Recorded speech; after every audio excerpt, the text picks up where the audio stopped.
Hey guys, so GAOMON sent me the PD1560 drawing tablet to review, and I was more than obliged, as for the past year on this and the main channel, I've only been using a non-screen drawing tablet. But how does the tablet stack up against, say, a Cintiq, a brand I used back in school? Well, after using the tablet for over a week, I'm going to let you know. Now to start off with, in Canada, the PD1560 is going for around $500, and even less in America. So it's pretty inexpensive for a 16-inch drawing screen tablet. In comparison, the similar size Cintiq is going for over double that price. Now, like most screen drawing tablets, it can work with Mac and PC and will allow you to draw on the screen. So after I got it set up, the first thing I noticed was the full, beautiful 1080 HD display. The color for me was pretty spot on, but you could still adjust it with the buttons on the side if you want a different look. Now to the left of the screen sits 10 hotkeys just waiting to be programmed. Now I have the memory of a goldfish, so I mostly use my keyboard for hotkeys, but I did make one of the hotkeys a double click so I could go in and out of symbols and groups more easily in Adobe Animate without tapping a bunch on the screen. It also comes with a stand to set your tablet up and is fully adjustable by clicking down on the back tab. I'm a little embarrassed by how long it took me to figure that out, so just letting you guys know. And it's super sturdy, so even if you have 1, 2, or maybe 3 Siamese cats that love to move your stuff around, this tablet is still plenty safe. Now the stand comes as its own separate piece inside the box, and they include a little tiny screw to put it together. So you get a little bonus screw for the win. The cords that it plugs into on the side all combine into one cord at the end, which helps keep things more organized for myself, but I have seen some people online complaining that it makes some of the cords a tight squeeze to plug in for some setups. Personally, I like it for my desktop use, but I can see that being an issue for laptops or people who don't have as many ports to choose from. Also inside the box is a handy dandy screen protector, as well as a little square piece of cardstock, so if you put the screen protector on foolishly like myself, you can scrape the air bubbles off to the side to actually enjoy your fully protected screen. They also include some wipes to clean up your screen, which you can use before putting the screen protector on, or just keep them around to wipe things off later. It also comes with a travel bag to take on the go, but it can only fit the screen and not the stand, so I can't imagine using it myself, especially since I work from my desktop most of the time, but it can fit my skinny forearm in there pretty easily, so that's not too bad. So also included is a little instruction book that explains what's inside the box, how to set up your tablet, and how to download the drivers. It's all pretty simple, but it's nice to have, I suppose.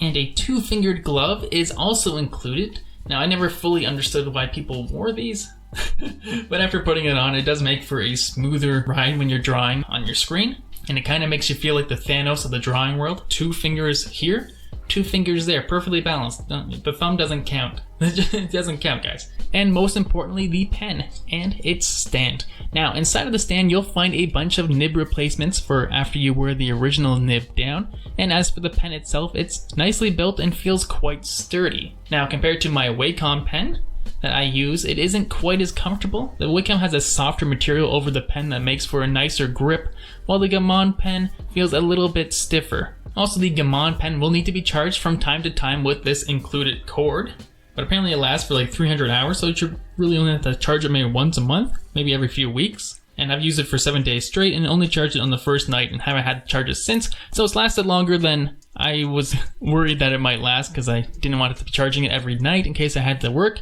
So it hasn't been a problem yet, and I've actually been quite enjoying the pen itself.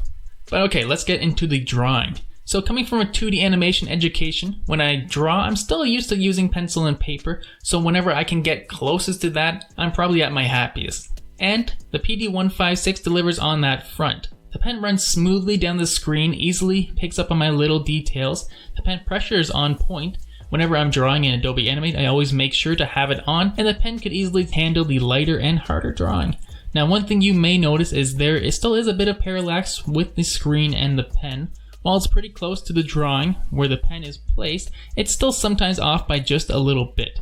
So instead of looking at where the pen is located, look where your drawing cursor is on the screen.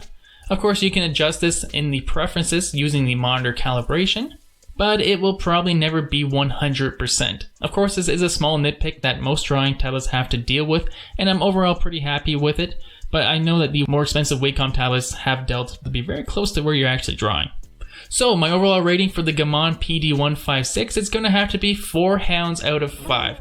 Factoring in the price and what it offers, this is a great drawing tablet, especially if you're just getting into drawing and animation and want to start taking it more seriously. It's super great for designing in Adobe Animate and has helped speed up my workflow compared to the non-screen drawing tablet I was using before, especially helpful since the current animation I'm working on is pretty big, like 65 years big, if you know what I'm saying. So hopefully that answers everything about the PD1560, but if you have other questions, leave a comment down below and I'll get back to you as soon as I can. And of course, thanks as always to the patrons for supporting the animations and the secondary channel. I'll be back with some more speed arts very soon, and a new animation on the main channel, hopefully in 3 weeks maybe. This one's a big one, very long. It's my longest animation yet, so get excited, and until next time, keep on keeping on. Oh boy, I gotta think of a better ending than that. A better ending. Come on, Siams, a better ending, please. I gotta get a better ending than that.